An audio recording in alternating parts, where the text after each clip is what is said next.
Forced to work from home by your employer? Laid off or feeling depressed at home? Do you want to make money working from anywhere?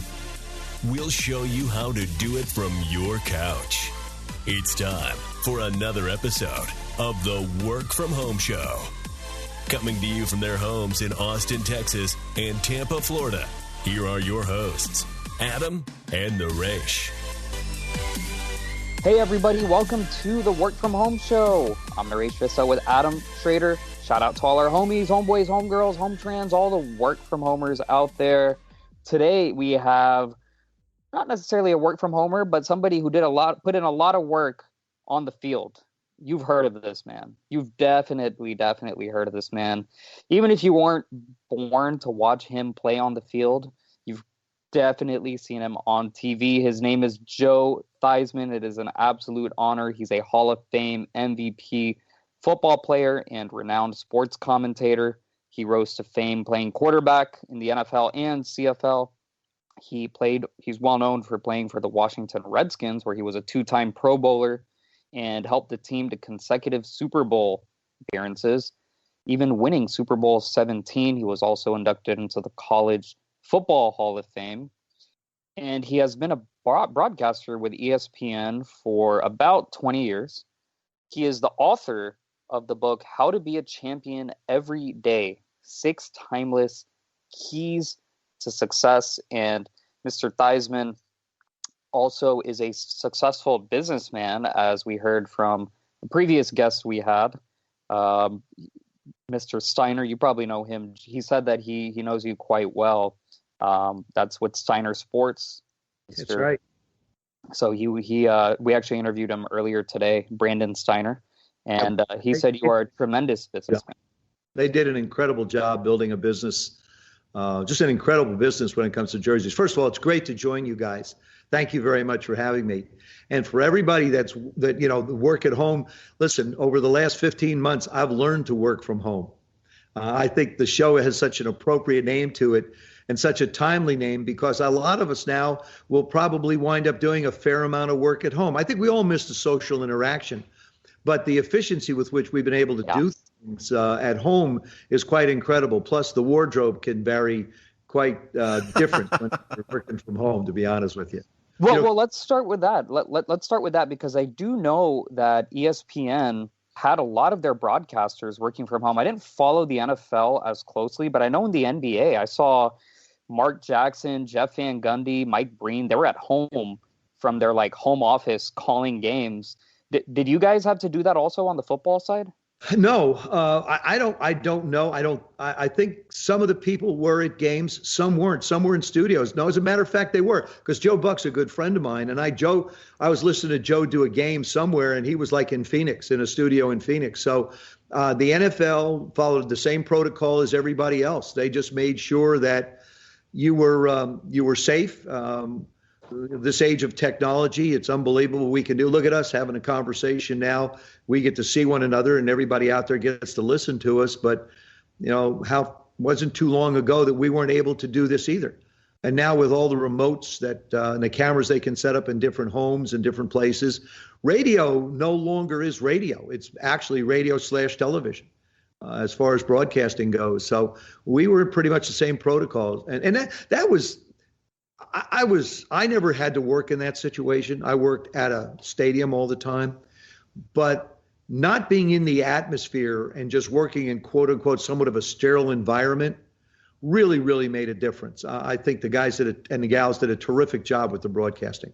Can you talk a little bit about how broadcasting has changed? I mean, from when you started till now, I can't even imagine the amount of information you're given every game now that everything is so analytical. Especially, I know you're doing football and it doesn't have quite as much all the time as the baseball announcers, I'm sure, getting just reams and reams. But how has your approach had to change as information and technology has become so much more available?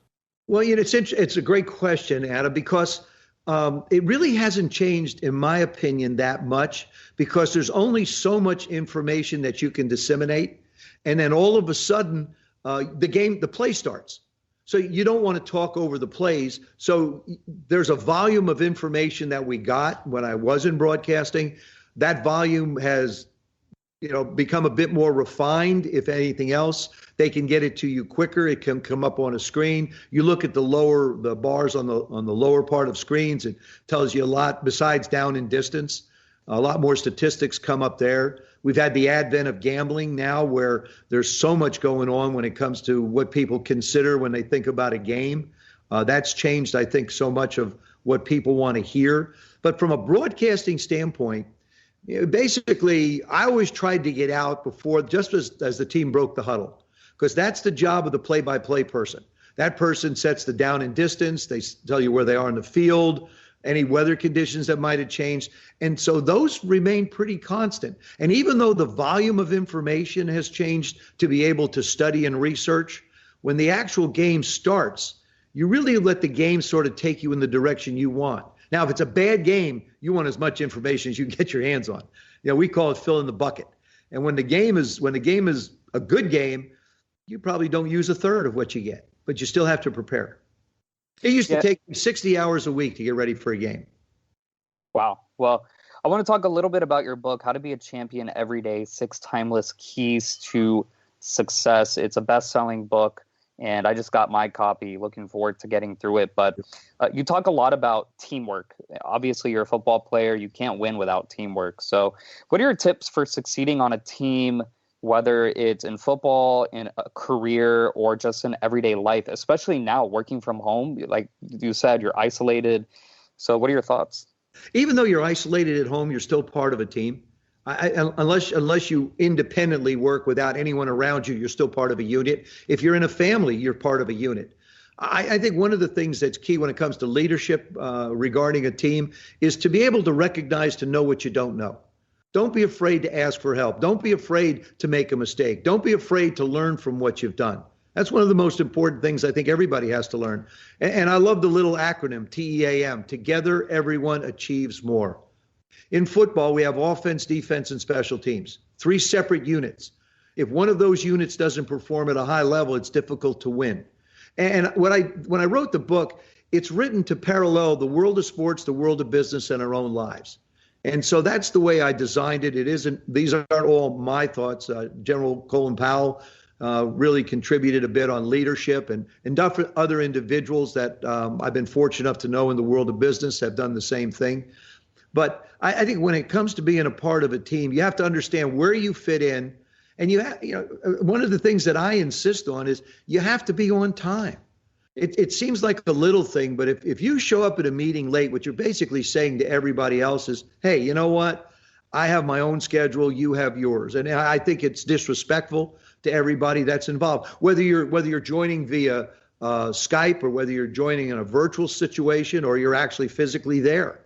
And so often now, I think because a lot of people are working from home, so they are doing things virtually, that it's important to be there. And I think probably one of the most important things is if you're a part of a team and you're doing something virtually, make sure you're dressed appropriately, because you never know what the camera's going to see. I think we've seen enough of that in the modern day. I do want to talk to you. You talked about being on time, but coming from the sports world, I shake my head a lot at what coaches and their staff do there with working, sleeping in the office, working 18-hour days. It seems a bit excessive to me. What are some of your things that you've seen in terms of working together as a team, but making sure people aren't burning themselves out? It's a delicate balance, Adam, because what you do is you want to be prepared. Coaches love to be prepared for every possible scenario that exists. And like I said, if I'm broadcasting, and I tried to do the same thing in broadcasting, because I was part of a 3-man team. Paul McGuire, Mike Patrick and I worked, Mike Tirico, Tony Kornheiser and I worked together. So we were a part of a team, and each of us had a specific role to perform. And the most important thing is you study to a point where it stays fresh on your mind. From a coach's standpoint, you have so many other elements. If you're the head of an organization, there's so many other things. You have human resources, you have marketing, you have accounting, you have sales, you have the manufacturing part of it, the production of the products, the shipping of the product. There's so many other things that go on.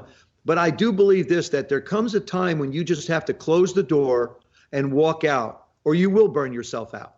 And to be honest with you, I think a lot of people that work at home, you could take that to an extreme, because there's really no one there saying to you, it's time to walk away from the computer. It's time to put down all the studying and be with your family and find some balance. I think the most important thing to be successful in life is balance. You have to balance the work you do. You have to balance your relationships. And the one thing that everybody forgets is you need time for you. I mean, that's, if nothing else, I've talked a lot about during this pandemic, instead of calling what we're going through in our life a change, I basically call it an opportunity. It's an opportunity to examine your business relationships, your personal relationships. But even more important than those two, it's a chance to examine the relationship with yourself. And if you can do that, if you can examine that relationship with yourself, then you're in a position to be able, I think, to, segment your time. The hardest thing I went through when I left football, hardest thing I went through was a simple fact that I now didn't have anybody regimenting my time. I had to figure out my own schedule. And I've talked to many friends of mine who have retired from businesses, and their toughest thing is to figure out, what do you do with your time? I didn't have anybody telling me. I didn't have to be at a meeting at 8:30 in the morning. I didn't have to be at practice at 1. I didn't have to sit down at film at 6. I didn't have those, things required of me. Now I had to figure out my own personal schedule. And that, I think, is one of the toughest things to do when you're at home. I mean, we all procrastinate. We all lose focus. But you really have to remain as disciplined as you can to get the things done that you want to be as efficient as you possibly can be. Yeah, that's a really, really good point, because our first couple of episodes, we started this show in March 2020 when the lockdowns were as they were happening. Uh-huh. And our first couple of episodes, we talked exactly about that. You're going to have time on your hands, and you need to optimize it and figure out what you're going to do with that time. And I had developed more. I had a pretty good relationship with myself, but I developed even more of a relationship with myself because now I couldn't go out all of a sudden. So I started working out more, running, taking my vitamins, taking health more seriously, reading more. We started this podcast. Sure. I found stuff to do. And I think a perfect example, who maybe you have some insight into this. Also, unfortunately, he passed away in January 2020, but the late Kobe Bryant, the day after he retired, he already had an office leased, or I'm guessing it was leased, and he moved into the office, and it was on to the next thing in his career. He quickly moved on. And I think 2 years later, he won an Oscar, an Academy Award for best short film. He was doing lots of investments, lots of other things, but he planned it out accordingly. And I think so many people, not just in the professional space, athletic space, but so many people, they retire and they just have no idea what to do. And I think the worst thing you can do is just turn on, they may not turn on ESPN, but they turn on CNN or Fox News, and they're just glued to it nonstop. And I think that's really, as we can see what's happening in the country and the world, I think when you're locked down and if your only fallback is watching political news, you see what happens. You see the turmoil that happens. and what you do too, the other thing there is too is it depends on what show you're watching.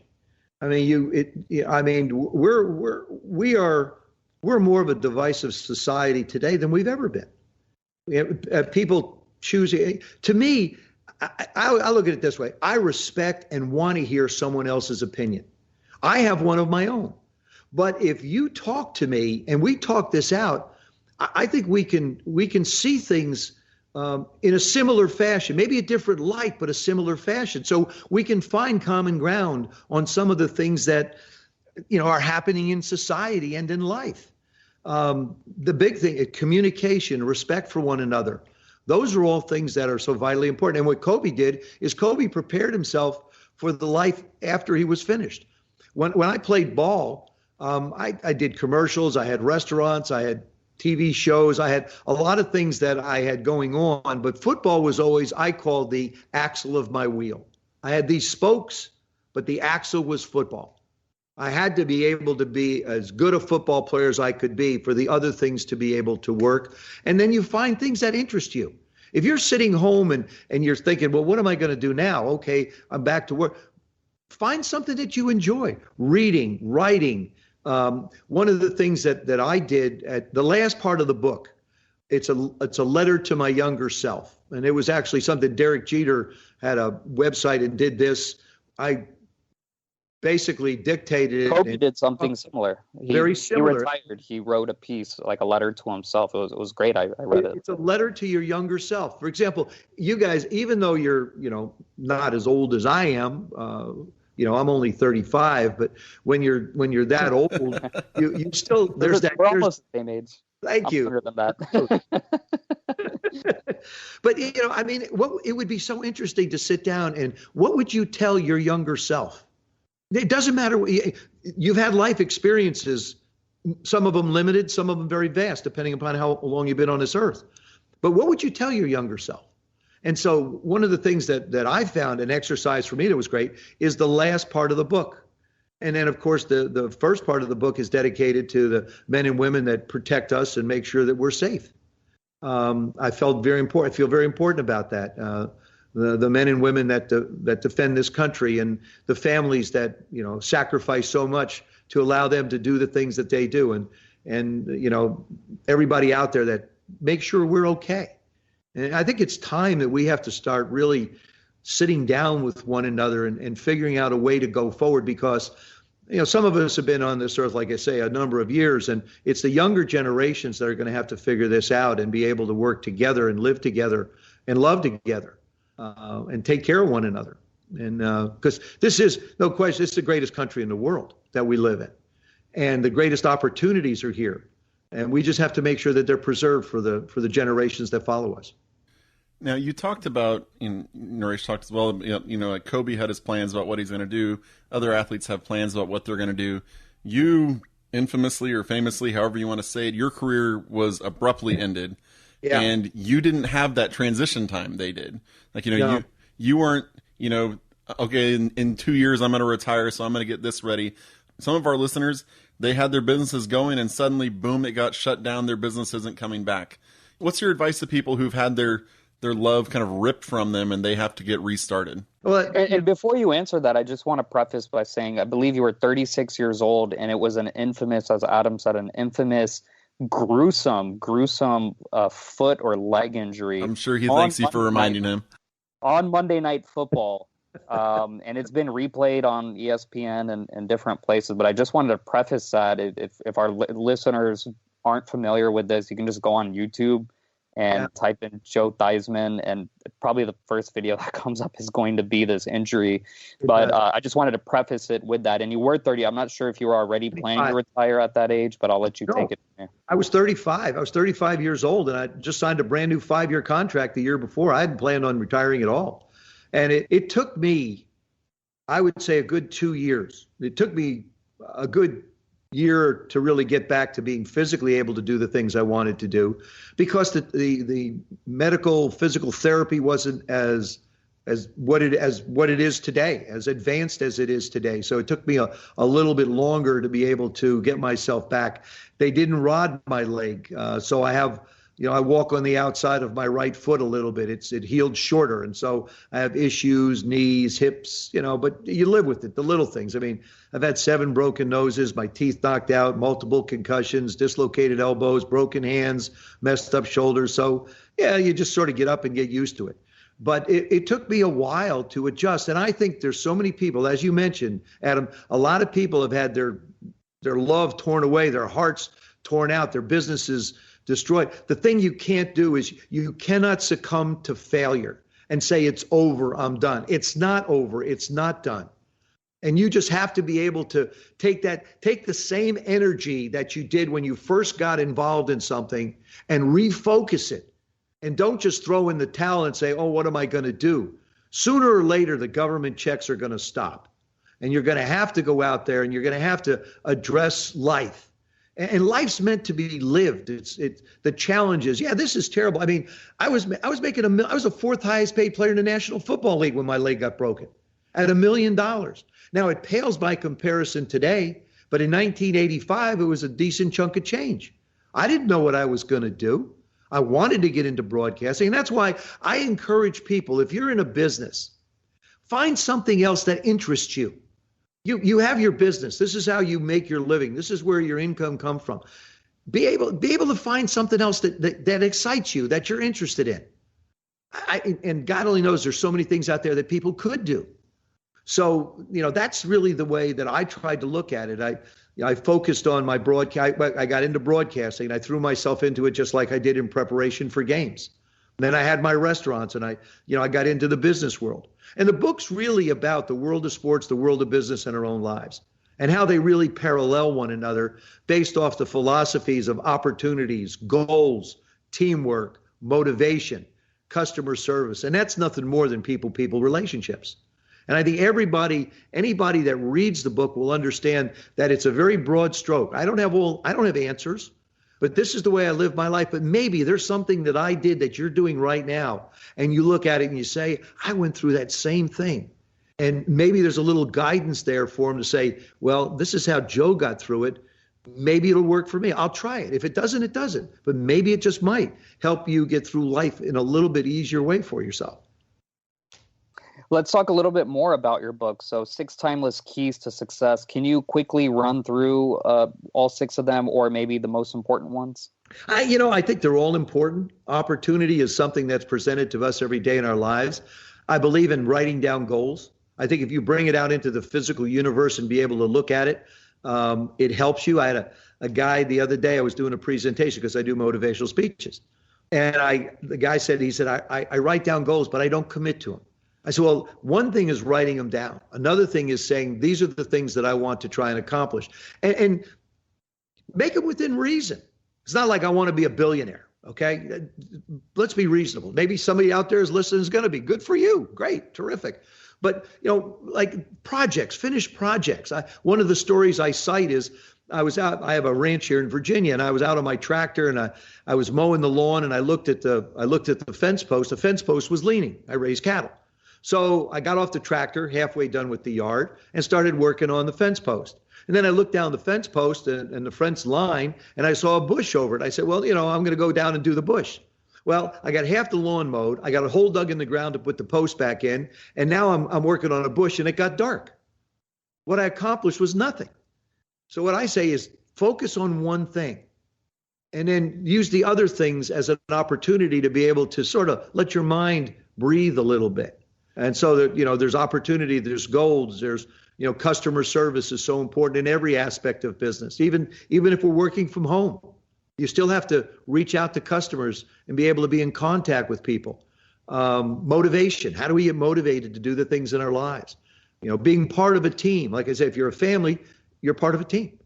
And so each one has it's a significant building block in who I was as a person.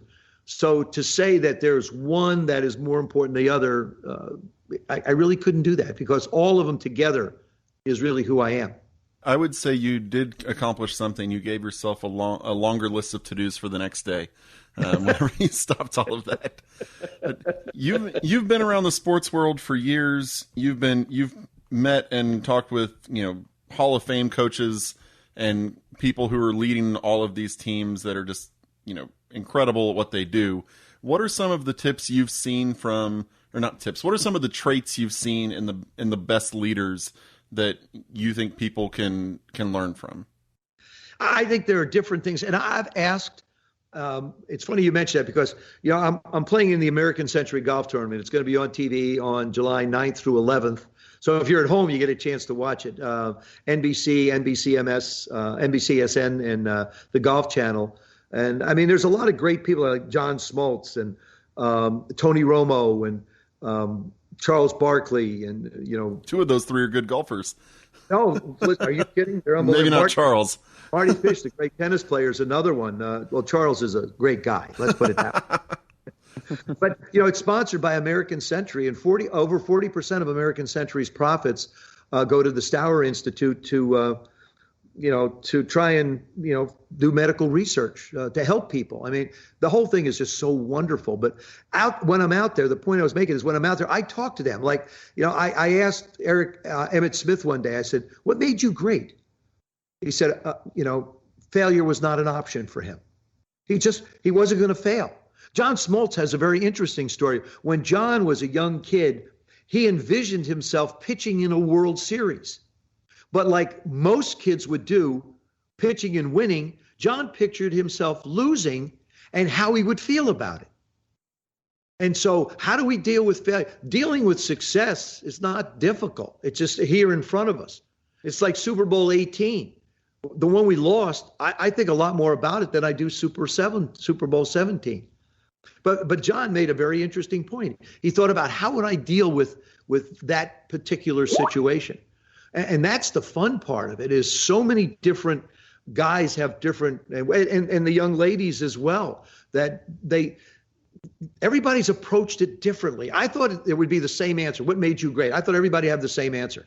Some of it is preparation. You know, Troy Aikman, the people around him, when we talk about teams.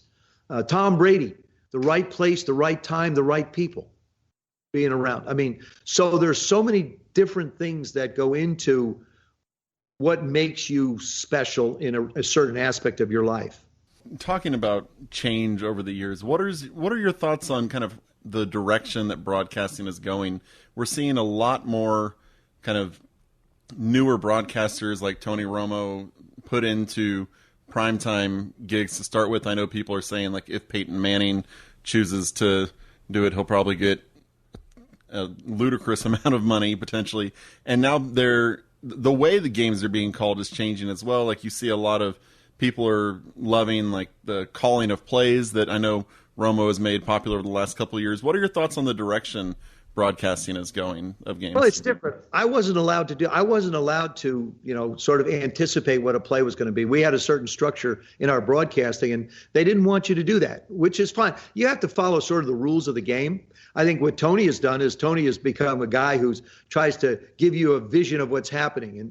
And you see a lot of women that are now in a play-by-play role and doing, basketball and other things like that bring a wonderful different type of an insight to the game. I mean, there's complete diversity in our broadcasting. There's complete different knowledge gained because people look at it from a different perspective.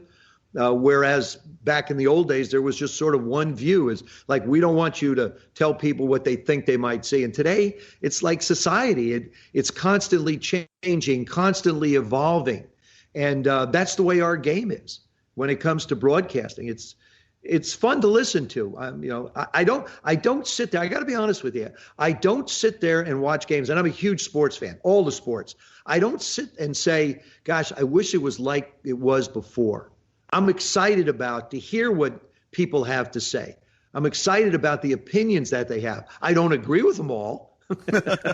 I have my own opinions at times. I'll say, I can't believe you missed that. Can't you see what that receiver's doing? Can't you see what this guy, I'm basically talking to myself. I'm broadcasting my own game in my own head, but I really enjoy it.